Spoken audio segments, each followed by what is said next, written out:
Welcome to the Coffee and Counseling Podcast, where two licensed psychotherapists give you their unfiltered opinions on mental health, wellness, life, and everything in between. It's real, raw, and ready to challenge what you think you know. Get ready for some tough love. Before we begin, just a brief disclaimer, this podcast is for educational and informational purposes only and does not take the place of therapy. We hope you enjoyed today's session. Hello, everyone, and welcome to today's session of Coffee and Counseling, where we don't spill the tea, but the coffee will be piping hot. We'll talk about all things counseling. We're your hosts, Rachel Steinhardt and Stephanie Van Schaick.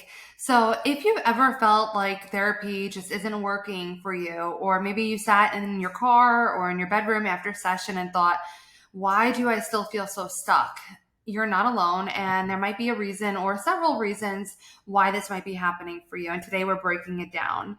So let's talk about some honest, nuanced reasons that therapy might not be working for you right now and what you can do about it. So grab your coffee and let's get into it. And as you all know, we start off with checking in with our weeks. So Rachel, do you want to start off with one high and one low of your week? Oh my gosh, yes. Don't even get me started. Okay, guys, whoever has been following my health journey, it has been really crazy. And this week I got news that I didn't want related to that. And then my phone broke, and then my kid was sick. So it was just like a week of struggling a little bit. But I think my high of this week was on Sunday. My husband and I kind of just created a bubble in our house, like away from the rest of the universe. And we kind of blew up this huge like blow up pool for the kids in the backyard and cut up a bunch of fruit and vegetables and took out our favorite snacks and made ourselves cocktails. And we just kind of like pretended we were in a resort in our backyard. And it was truly adorable watching our little kids play in the water and us just having like that little bubble escape into our own world, which in the craziness of our schedules doesn't happen so much. So it was really nice. So that was definitely my high in a week with a couple of lows. Yeah. Oh my gosh. I love that so much. It sounds like such a lovely day, and just like getting those moments just is one of the best for sure. Yeah. And for me, my high and low, I know we talked about this before, that it's kind of like tied in with each other. So my high is I just got back from DC. I went for a long weekend, and it was such a blast. And Rachel and I were talking a little bit about it beforehand, that I was really into the history. I was geeking out about it, and I'd never been to DC before, and I got to see a lot of the foundation of our country. So really cool buildings, really cool architecture, did a few cool tours. So that was really awesome. And my low is that I traveled to DC over the weekend because the traveling is really the nightmare. I think we all should get together and write an open letter. Like, can you invent a teleportation machine? Because I think that is the most important thing that we need to get on the agenda. I can't stand anymore the airlines, the travel. It's just so uncomfortable. It's the plane got delayed a bit. It's really annoying. I'm like, I just want to be there without that hassle. But I did want to ask, I thought about it on the plane because I had time to think about it, and while it was uncomfortable, I have to ask like the audience, and Rachel, I'm also going to ask you this as well. So I have gotten, because I have been on so many planes over the last couple of years since I moved to Florida, I've heard these comments almost every single time I'm on a plane. You know how when the captain turns off the seatbelt sign and a bunch of people stand up, I always hear people somewhere in the back say they stand up and there's not even like the door's not even open. Like, why are you standing? And they're laughing about the people who are standing up so quickly. So I'm like, oh my gosh, I think that this is like a thing, because I hear this comment so often. Like, people are very passionate about it. So about the people who sit versus the people who run to stand. Yes. So which one are you, Rachel? First of all, it's changed over the years because your traveling style adjusts when you're married. Mm-hmm. Your traveling style adjusts when you have children. Mhm. But I also think it depends on when and how and why you're traveling. So I've definitely had moments where I was like, I'm not running anywhere. All these crazy people can go. Like, I'm just going to sit here and let everyone do their thing and finish watching something on my phone. But what I did learn from allowing myself to be the one that sits a couple of times is, believe it or not, it does end up taking not only a lot longer, but something that occurred to me, which I think is why a lot of people run, is so that nobody gets to baggage claim before you to potentially steal your bag. Oh, what an interesting theory. So I don't know if other people feel this way, but this is something that occurred to me where it's like if somebody else is getting there, and I mean, who knows who's on your plane? Not that I'm trying to make everyone here paranoid, but if the bags are coming out and you're not there yet, and I know for me a lot of the time before I even get there, like I have to run to the restroom or whatever, you see like coffee on the way and you want to grab something, whatever it is. By the time you get to your bag, it could have been out already. And yeah, it doesn't happen often, but somebody can steal it. And if I can get to it faster rather than later, I'd rather do that. Or Mhm. like if it comes out, I don't want it going right back in when I could have just grabbed it and gone already. Mhm. So I don't necessarily feel super crazy about it either way. But what I have learned is if you don't jump up and like push your way out, you will end up being one of the last people to leave the plane Mhm. because everyone is so aggressive about getting off. If you're not participating in that intensity, you just don't get off the plane until like everyone's off the plane. Mhm. People can be pretty intense during those, that time. And I'm never judging, I never know like you never know why someone's traveling. Let me put it that way. It could be for the happiest reason in the world and it can be for the worst. Mhm. So I try to never judge as to why someone is acting a certain way on a plane or the way they're acting getting on, the way they're acting getting off. But what I just think is a fact is if you don't like skedaddle your butt off the plane quickly, you're going to be on the plane for like at least 10 more minutes. Mhm. Wow. Okay. So, what an interesting theory about the suitcase thing. And to be really honest, and I'm surprised that I have not thought about that. And now that is I was in. going to say, Steph, you're so the type I to am. think that. I am. Like, that would be totally one of the first things that I would think of in any normal world. So, I'm surprised that I haven't thought about that. But to be fair, also, I tried my hardest to not check any bags just because it usually takes a lot longer and I don't really have the patience for it. And also, you have to pay like a ton more money usually for it. So, I try to avoid checking bags when I can. But I will say that I am one of those people that stands up immediately. I am in that bracket and I'm going to justify my position because I know obviously there are people judging because I hear those comments all the time. And it's not about rushing to get off, although I want to get off because I've been stuck on this tin can for like 2 hours minimum. I'm uncomfortable. Like I don't like sitting. Also, I'm taller for a woman. I'm 5'8", and I know that a lot of men who are taller too have a big issue with the planes because you can't move your legs so well. And I'm like, all I need to do is get blood flow moving. And if I sit for another moment longer, I am going to start crying. So that's a little bit hyperbolic, but I just want to stand up and walk around and be able to get off the plane. And I know that if you're not in one of those intense positions that I don't want to sit another 10 more minutes on the plane. So I am really curious. We have to hear from our listeners, which person are you? Or maybe you're in the bracket with Rachel where it's like you're not really passionate about either way. It's just like you're observant. And I get either way. I get people who stand immediately and I get why people just want to chill and sit. And either way, I think is fine. But the people who sit seem to be a little judgy, in my opinion, at least from what I hear. So, Listen, people need to find new things to create right. opinions about because I think people are getting bored. Yeah, totally. So, okay, with that being said, and with my rant over, we want to talk about why we decided to talk about today's topic, which is really just broken down into why therapy may not be working for you or may feel like it's not working for you. So, it's totally normal to feel stuck sometimes in therapy.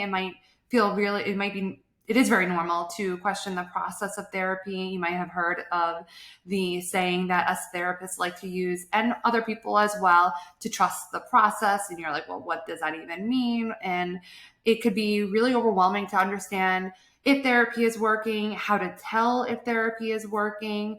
You might feel as though you're really struggling still. You might feel like you're doing a little worse. You might really have a hard time understanding or knowing whether or not therapy is moving forward for you and helping you to heal or accomplish whatever goals that you have for therapy. And the unfortunate part is that it could be a really uncomfortable conversation. Maybe you really like your therapist, but you're not sure how to bring it up, that you might feel it's like not working. You might not feel comfortable with a lot of other people in your life to talk about whatever concerns that you have. So we want to open up this conversation from our end and give you some insight as to why therapy may not be working or may feel like it's not working, so that you can see and maybe have a little bit more insight for yourself.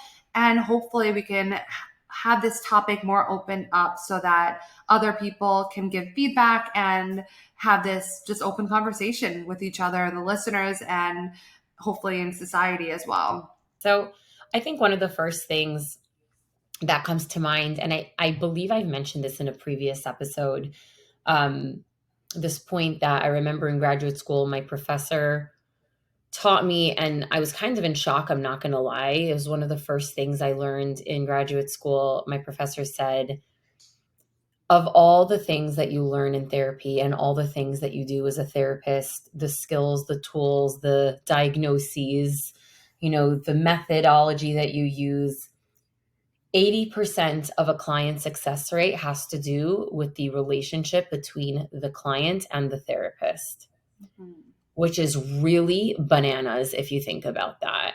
Like, everything else aside, all the empirical evidence, all the scientific knowledge and research, the styles, everything else kind of goes out the window, and it comes down to that rapport that you're building with the person that you're talking to.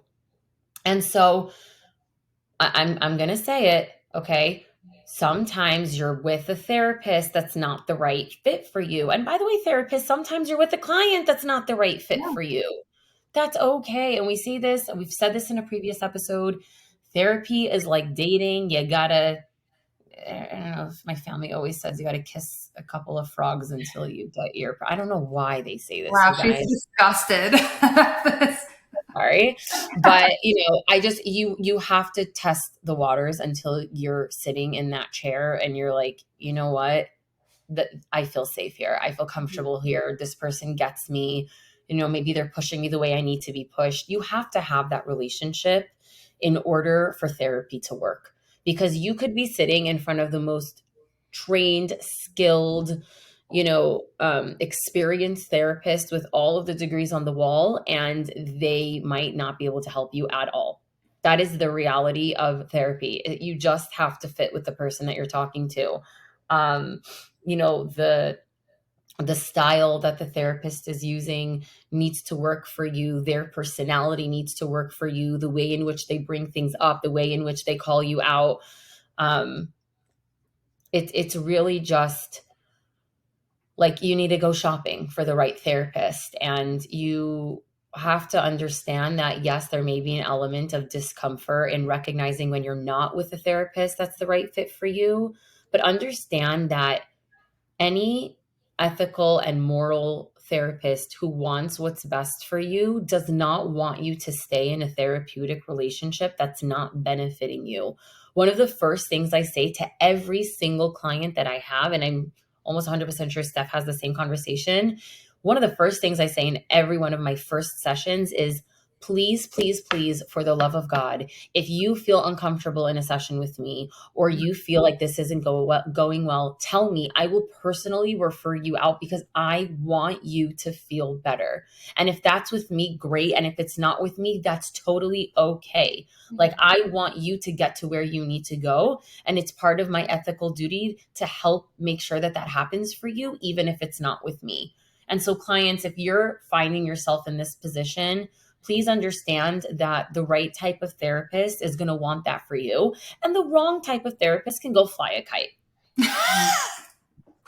I was not expecting that very last few words. I'm sorry, you caught me off guard, Rachel. I love that. I love that, actually.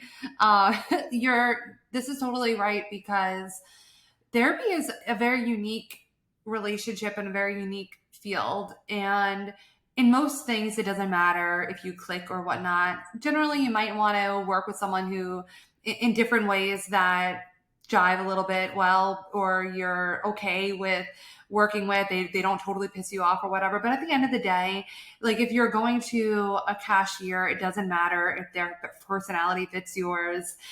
If you are hiring a plumber, it doesn't matter if their personality fits yours or their experience. As long as they're able to fix whatever it is that you need fixing, it's in and out. So it's a little different. And I think it's really difficult where people aren't, perhaps people don't recognize that it's not the same type of profession, where it really is important that the client and the therapist jive on multiple levels and where it works. And another reason why therapy might not be working is perhaps you're not doing the work. And this might be a hard thing to hear, but I do ask you to have some openness and kindness with yourself as well, and just radical honesty. One of the conversations that I have early on, and I would say actually all the time in my intake sessions, is that there are 168 hours in any given week. And generally speaking, you and I are probably only going to be seeing each other 45 minutes a week, sometimes more, sometimes a little longer. But generally speaking, most of my clients, when we are in momentum with therapy, it's 45 minutes a week. So that's not going to be life altering. If you don't transition what you learn in therapy and integrate it into your daily life, it's not going to do anything. As much as I would love to be a miracle worker, I'm not Jesus, and I'm not a miracle worker. I would love to be, but I'm not.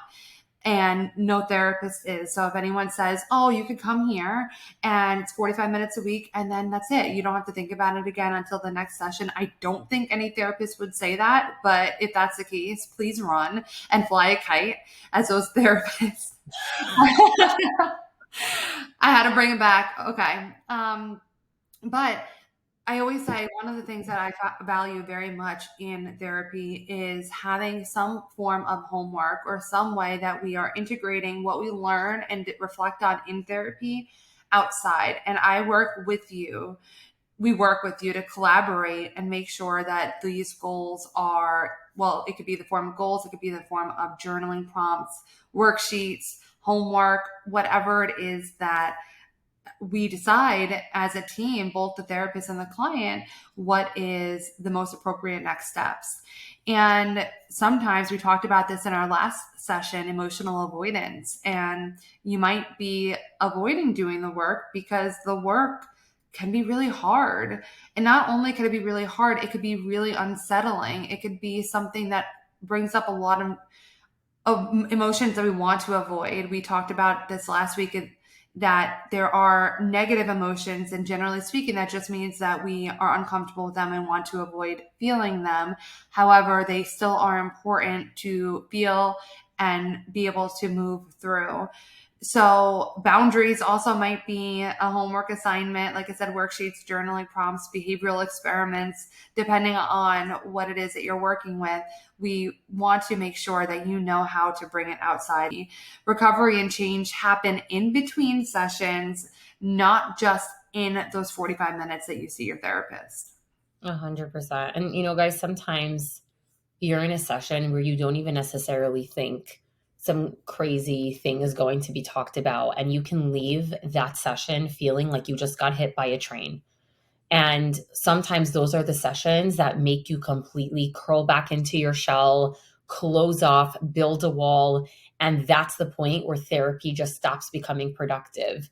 You really have to recognize and have that awareness within yourself when you do have a session like that that hits you out of nowhere, where you feel like the rug is being pulled out from under you, that you understand that that is part of the process, and you allow yourself to be part of that journey and to be mindful of what's going on, and to not shut yourself down and close yourself off to the therapeutic process, because right there and then it will stop working if that's the reaction. And actually, if that's what's happening for you, you should really bring those thoughts and feelings and experiences after a session into the next session, so that you can go through what you're feeling and what you're experiencing, and the fact that you want to shut down with your therapist, and you can both process that together, and make sure that it's not stopping you from being able to benefit from the therapeutic process.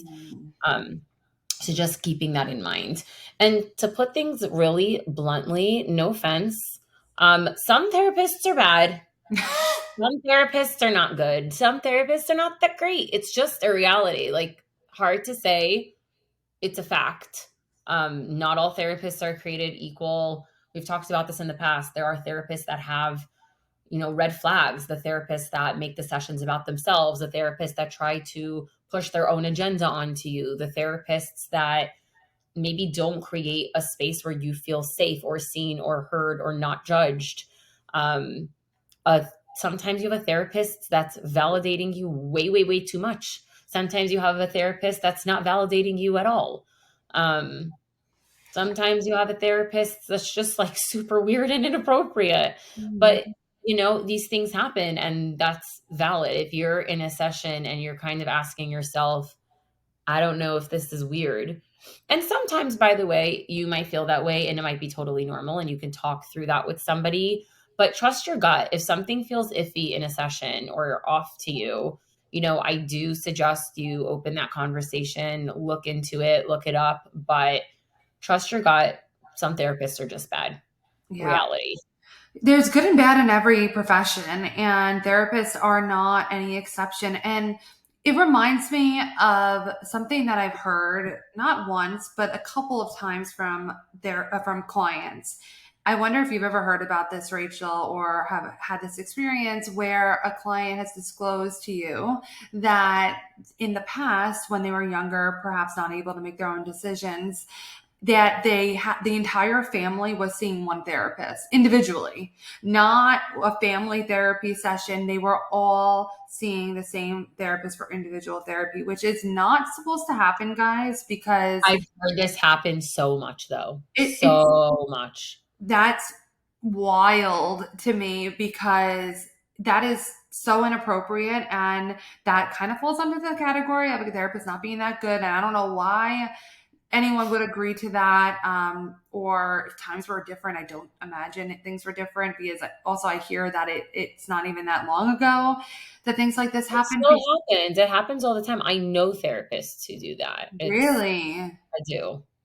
Oh my Believe God. it or not, I know good therapists who do that. I'm not saying I agree with it, but I don't know. I think I agree with you. I don't think it's ethically appropriate. However, I understand the desire, because when a family has a very complicated history and complicated intertwining relationships, it's so much simpler for one therapist to understand like the different dynamics of the family, from, talking to everyone within one household and seeing how each person is understanding the other person. So I get the temptation, but Stephanie's absolutely right. It's going to come back to bite you in the butt. And, one human can only be unbiased so much. Like, therapists are still human. We don't have, an emotional on and off button. So It is going to be really essentially impossible to stay completely, unfazed and unbiased when you're talking to every single family member in the same family. It creates a lot of problems. So I'm with you. Yeah, Um, I hear you when you're saying that. That's an interesting perspective, and that makes sense why that would be an inclination. I wish that I had these stories to suggest that that's what they were doing, but it sounds like it was more of uh, a manipulative tool almost for certain family members to use. Maybe certain family members, like parents, who might have more of a power dynamic, and to help intervene in ways that probably weren't the best. Mhm. Obviously, for minors, parents do have a right to know what's happening in therapy and all of that. However, if the therapist, and this is something that I'm sure we both experience and talk Yeah. about when we're working with minor children, is that your parents do have the right to know what's happening. But I always have conversations with the parents as well to say, while you do have the right, I hope that you can trust me, that if there's something that I really need to talk to you about, I will. But I want your child to feel comfortable speaking with me. And that's something that would be difficult if they feel as though I'm always running back and just sharing everything with their parents. Absolutely, 100%. I Mhm. mean, I think working with minors is an episode within itself, is a conversation within itself. It's a totally separate category, but Yeah. yeah, I think that's a really incredibly important point to bring up. I wonder, our listeners, if you can send us an email of some weird experiences that you've had with the therapist, any red flags, if you have questions about whether or not you think something is weird, is ethical, is morally acceptable, um, is abnormal, send us an email. We'll see if we can get back to as many questions as we can. And I'm curious to hear what weird things you've experienced. I really hope I don't get that many emails, but I have a feeling that we might. Yeah, Um, so shoot them over, and maybe we'll pick a couple to create another episode about. totally. And something that Rachel and I actually just spoke about not too long ago was this idea that maybe why your therapy isn't working is because your therapist isn't actually trained to be treating you in whatever it is that you're struggling with. And I find this a lot as an eating disorder specialist, and I'm sure Rachel Mhm. does as well, that one of the things that I always emphasize whenever I'm talking to a potential new client is that if you are not going to use me, that's totally fine. But if you are struggling with an eating disorder, that's why you're seeking me out. Please make sure to do your research and to ask the questions to make sure that whoever you're working with actually has experience treating eating disorders. And the reason why I say this is because grad school was 2.5 to 3 years for most practitioners who are on the master's level, some longer if you're on a doctoral level. And you can only dive into so many topics on deeper levels. And unfortunately, we don't talk about every possible disorder and how to treat them. So it really is on us to either intern or do our own education or seek out our own experience and education so that we can gain certifications or just experience working in certain things with supervision or however it might look. There's a lot of different avenues and ways to get there, but it's something nevertheless that we actually have to do more to be able to specialize in certain things. Now, I could say that probably most therapists are very well qualified to work with anxiety and depression and some of those things, but not all therapists are able to properly treat or have experience treating certain more complex disorders. And I find this a lot that on certain websites where, like on Psychology Today, for an example, there's a lot of therapists who just check all the boxes that they treat. Mhm. And that should Guys, be, huge red flag, huge red yeah. flag. If a therapist says that they treat everything under the sun, Mm. they probably can't properly treat any of those things. Yeah, that's true. And that's why I say do your research, but not only do your research, ask questions. And sometimes that's really overwhelming. Like, what questions do I ask?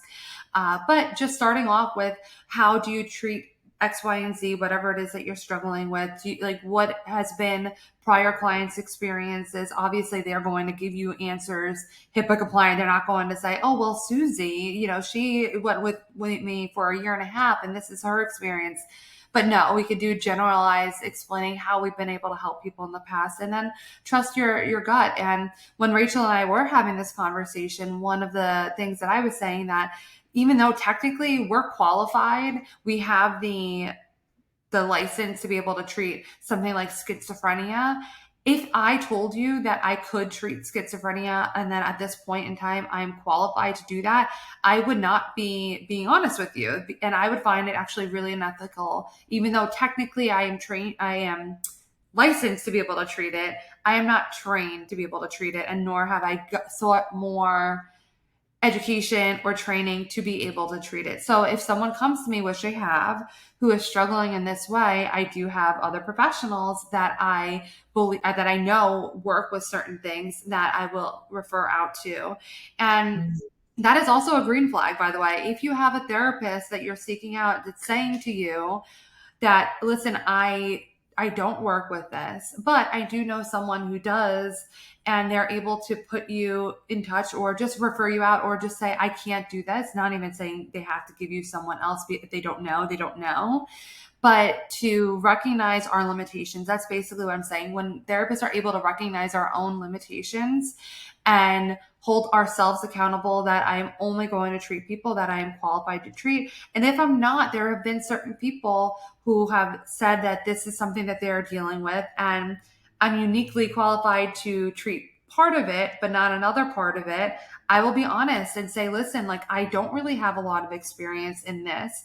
If you really want to work with me because of my qualifications in this, I'm open to it. And if I am, I will do everything I can to learn more about it, to do my research, to do my education. But I want to be honest with you that I don't have a lot of experience in this. And people still wanted to continue on, and just really, a therapist needs to stay within their scope of practice. That is the phrase that we use in therapy terms, and hopefully are doing the ethical thing by making sure that they are treating what they are qualified to treat. So that might be something just to keep in mind if you believe that perhaps your therapy isn't working. So another thing to really keep in mind is what you're giving and bringing to the session. Are you holding back? Are you blocking the progress from being able to move forward? If you're going into sessions and you're not being honest, or you're not being vulnerable, you're not sharing things, you're not bringing up things because maybe you don't want to deal with them, or maybe you've buried them deep away somewhere, or you want to keep conversations really light, whether it's because you have the fear of being judged or you don't want to go there, not knowing how to express what you're feeling, whatever it is, if you are holding back, it's going to negatively affect the entire process. I know sometimes people are scared of being judged. Sometimes people feel like, I'm talking to a total stranger. Like, you don't know me. Like, how am I going to sit here and just tell you my deepest, darkest secrets, things that I haven't even been able to come to terms with on my own? How am I supposed to build trust with somebody that's technically nobody to me right now? And that could be scary. It takes time to build the trust, that feeling of safety, understanding that sometimes the therapist will bring things into the room to try to create awareness, and it's not about creating blame. Sometimes I think clients come in there with their fists up or being really defensive if a therapist is bringing something up or helping bring something to your attention that's kind of hard to see and hard to hear. And we always say change starts with the person that's looking back at you in the mirror. That can be really hard sometimes.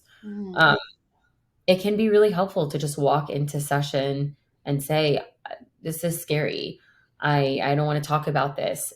Anything is better than pushing it away. I always say in my initial consult, in my first sessions with my clients, I say, I would rather you tell me, Rachel, I'm not ready for this conversation, than to tell me something didn't happen, to tell me to lessen the experience of it, to tell me that, this is something that they don't need to deal with or they don't need to talk about. I'd rather you say, I'm not ready, or we need to pin that, or not today than to blatantly lie or belittle or leave out information. And I always give, it might be a weird example, but I always give this example to try to paint the picture for clients. It's like if you go to a doctor's office and you tell them, I think I broke my arm. My arm really, really hurts. Obviously, doctors have a way of knowing whether or not you broke your arm. But let's say they took your word for it and they gave you a cast and they're treating your arm. But really, you have a stomach virus. Mm-hmm.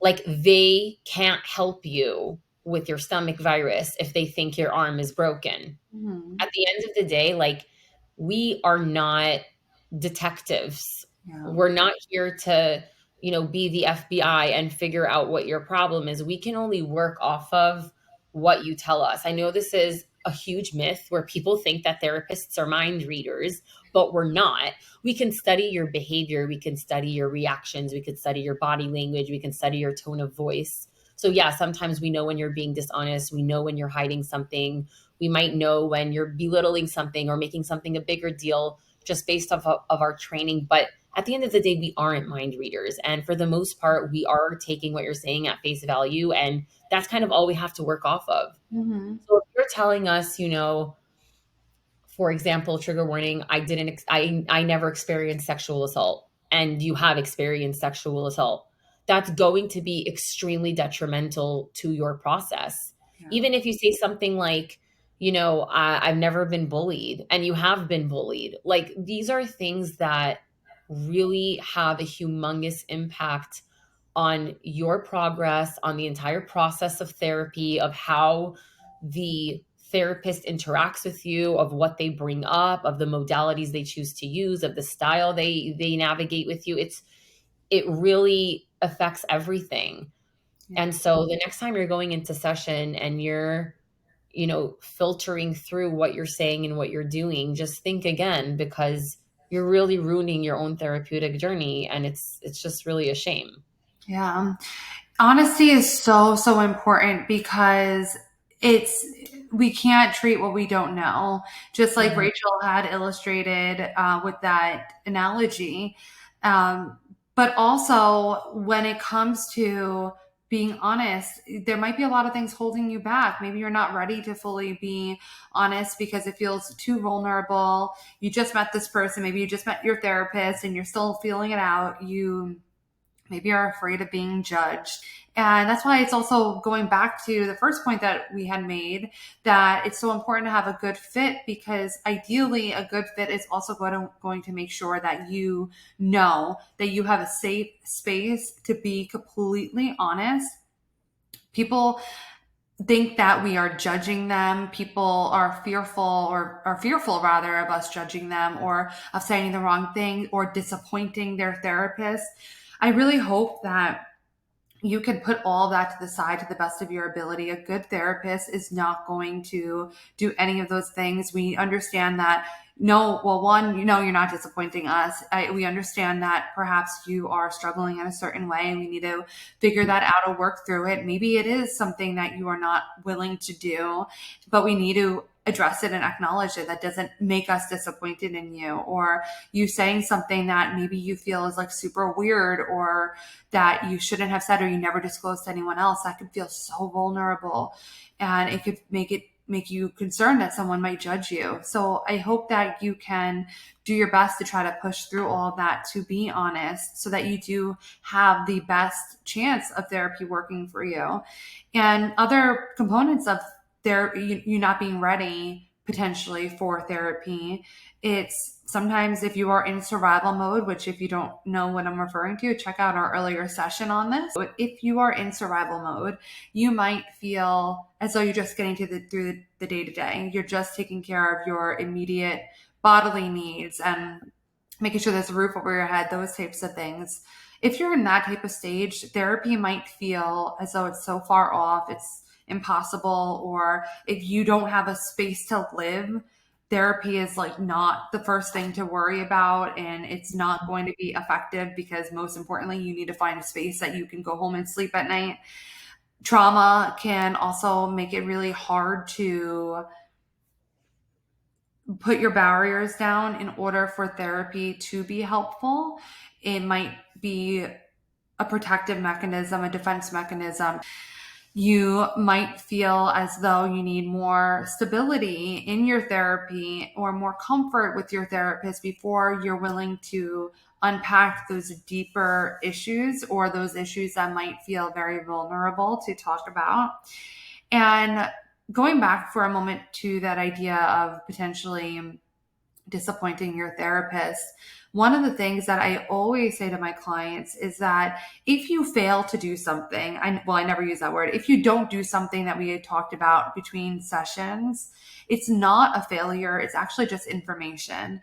It's okay. There's something that is blocking you from doing this thing. Or were we too ambitious with this goal? Is there something that we still haven't worked through that makes it hard for you to be able to accomplish this thing or get through this thing?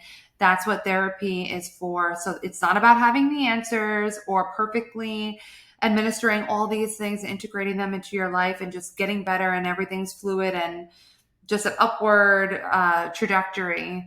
It's a series of trial and error in some ways and seeing what is benefiting you and what might be holding you back.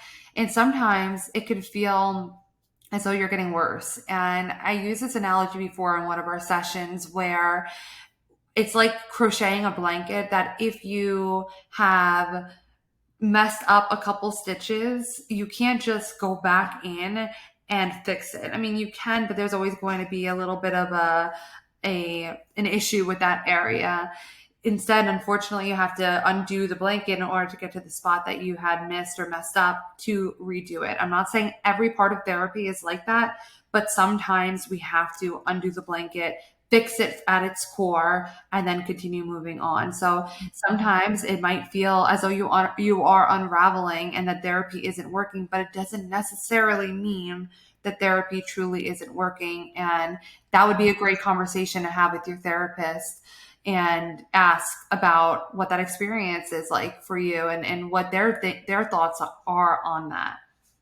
Absolutely. And, to add to that point of being in survival mode, specifically to clients working on trauma and clients who are experiencing trauma, I cannot stress this enough.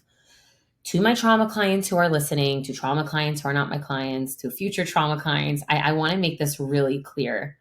When you are currently living in your trauma, so whether you are still living with an abuser, you're still an adolescent with abusive, I don't want to say abusive parents, because at that point we'd be calling CPS, but like abusive-ish parents, or even if we have called CPS and it didn't go the way we wanted to, and you're still in that situation, whatever it is, especially, and this happens a lot with minors because there's only so much that they can control of their situation. But sometimes I've seen this with adults. I've seen this in marriages where, they feel like they can't leave, even if it's not an abusive situation, even if it's just an unhealthy situation, whatever is causing you these horrendous feelings and you're still living in this situation. It could even be like, one time I worked with a client where he was just completely unhappy with where he lived and his community and his setup, and he refused to change it. He totally could have, he just didn't. And we were just talking in circles because until he changed his situation, his life wasn't going to change and his mental health wasn't going to change. So going back to this, and I know, and I truly empathize with the fact that it's not always in your control to change your situation.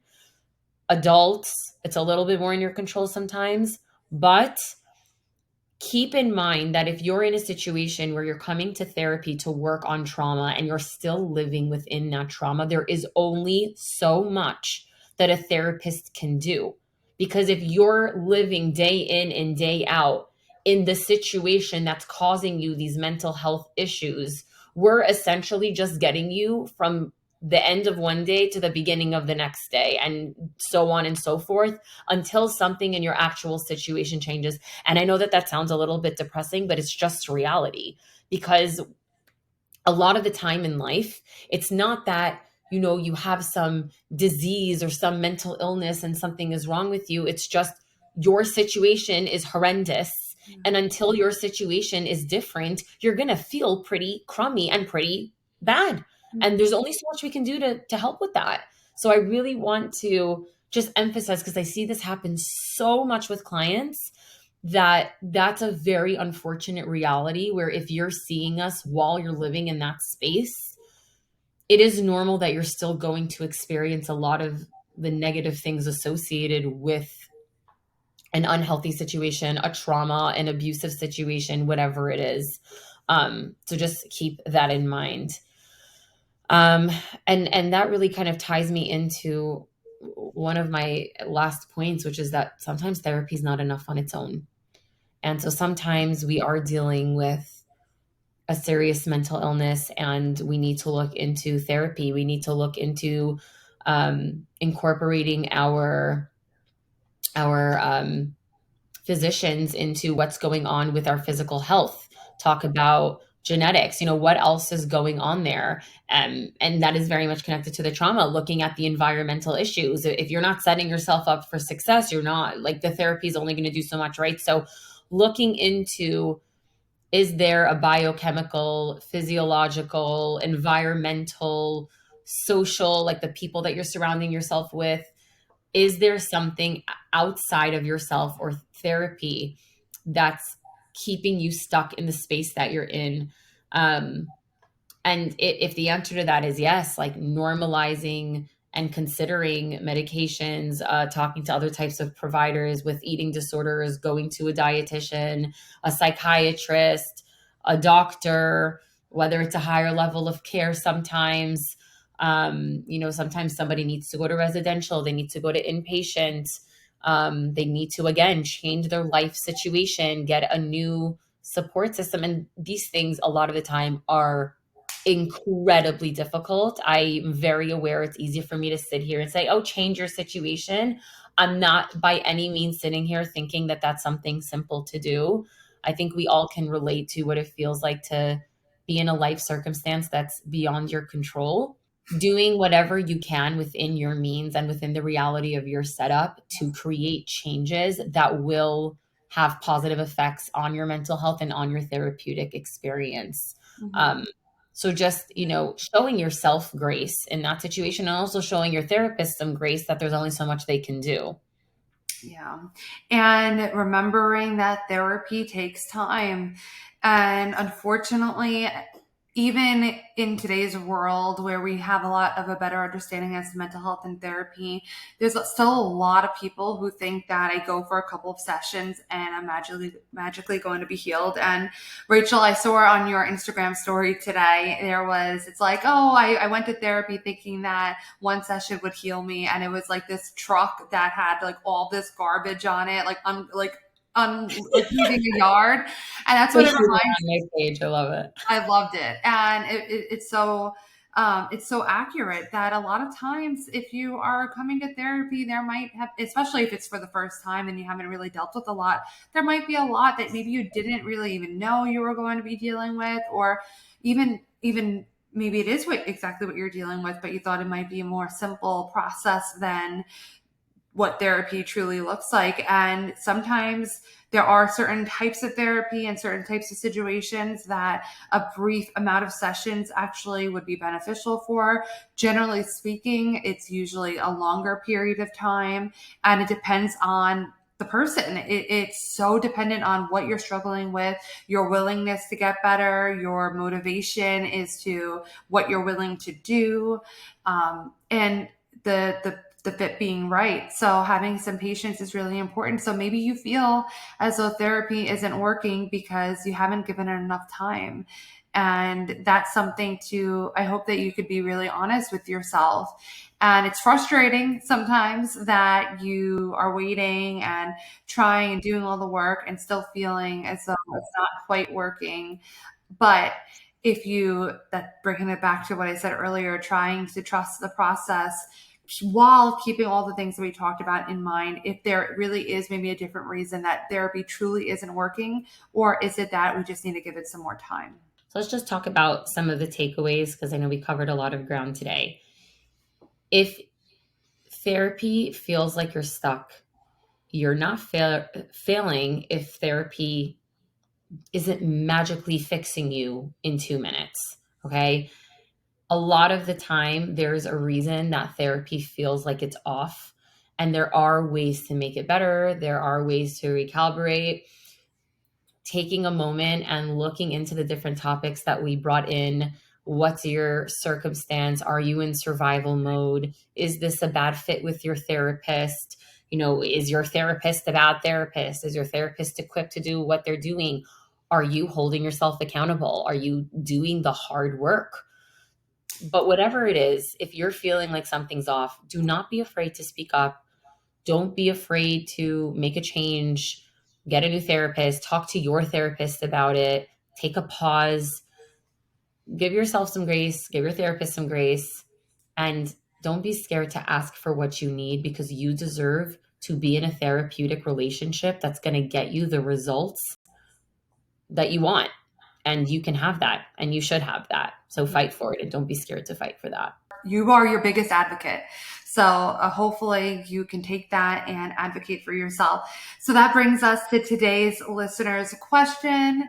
And just a reminder, we take a moment at the end of all of our sessions to answer one of your questions. So if you would like a chance to be featured in one of our next sessions, you could send over your questions to our Instagram at Coffee and Counseling Podcast. You can DM it, leave it in a comment. Just let us know it's for the session listener question. Or you can also email it to us at coffeeandcounselingpodcast@gmail.com. So today's listener's question is, I see a lot of therapists on Instagram talking about how they don't have it all together. It's hard for me to understand how therapists who seem to know everything may also struggle in certain ways. How do I make sense of this? I And love this question. it's such a great question. Do you want to start off, or you want me to start? I'd love to take this. Go for it. Because first of all, I love it when therapists do this, because it's so important to show vulnerability and show, just the fact that you're a human. I hate therapists who have this like sense of authority in session. It makes me crazy. It's so not me. I'm sorry, hate is a strong word, but it's just super not my style. And I just think that everyone needs to understand that we are all human. And first of all, having the answers doesn't mean you utilize the answers. Having the answers doesn't always mean you have access to the answers. Having the answers doesn't always mean you're in the mental or physical or emotional or whatever space to utilize the answers. And so us having this education or this understanding doesn't mean we have it all. And sometimes that's because of our own doing. Sometimes that's because of circumstances outside of our control. And we're not perfect. The same way that you can see a lung doctor who smokes. You know what I mean? Like, humans are still humans. Like, it's not like you see every doctor being the epitome of health. It's hard, even though I'm a really big advocate for practice what you preach, but not everyone practices what they preach. Sometimes, therapists, like everybody else, are going through really difficult things in life that makes them not have their life together. I think that just life in general is a lot.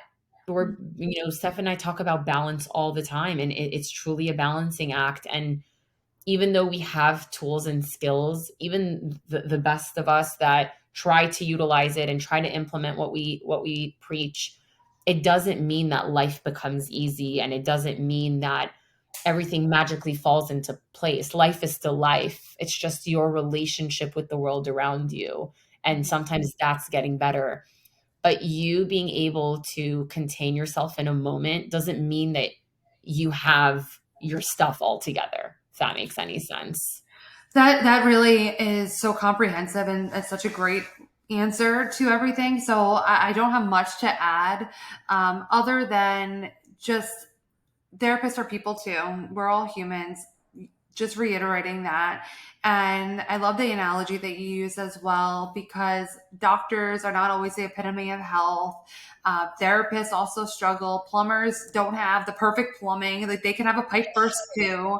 And it's nothing, it doesn't make them any less of a plumber. It just means that we all have things that we might have to deal with. And sometimes it's easier to teach and to help than it is to sometimes help ourselves. I think that I'm not saying it's therapists as only. I think that that's just a thing that happens a lot. It's like those who teach. Those who don't do teach. Yeah, those who don't do teach. And I thought of it as you were saying this. Thank you. Thank you so much.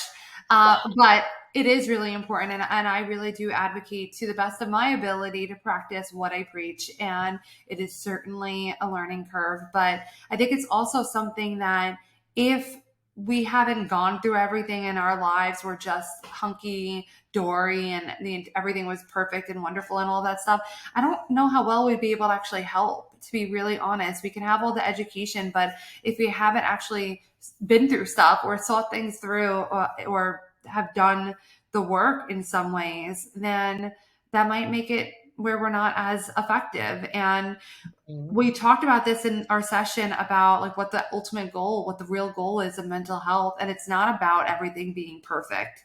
And that is the best way to wrap this up, in my opinion. And what my answer is that it's not, therapists aren't having perfect lives, but we're hoping that a lot of therapists are trying to implement the tools that they have so that they can move through the difficulties in life. And that's ultimately our goals for you, is that you can experience life and all the ups and downs and be able to get through them with resilience and accountability and responsibility. And that's our goals this should be the goals for ourselves as well.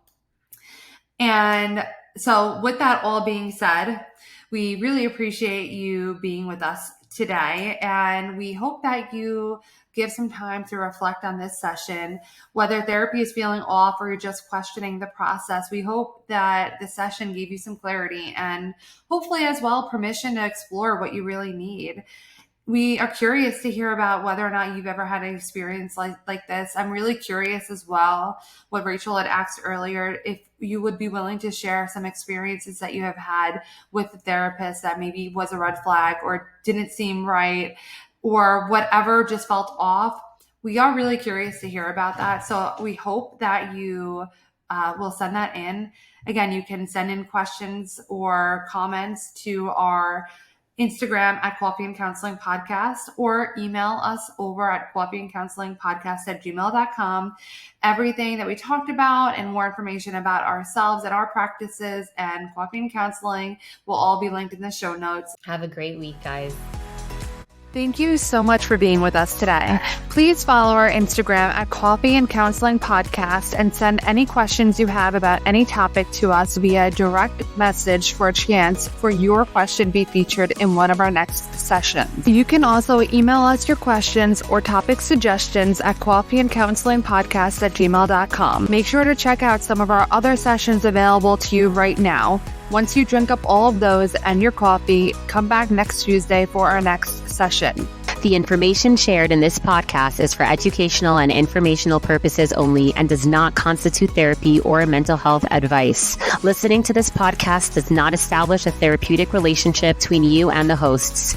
If you are in need of support, we encourage you to seek help from a qualified mental health professional. This podcast is not a substitute for individualized care. We do offer individualized therapy. If you're interested in individual therapy with one of us, please visit our practice website and send us an email to set up a free consultation call. All of the links and our contact info will be in the show notes.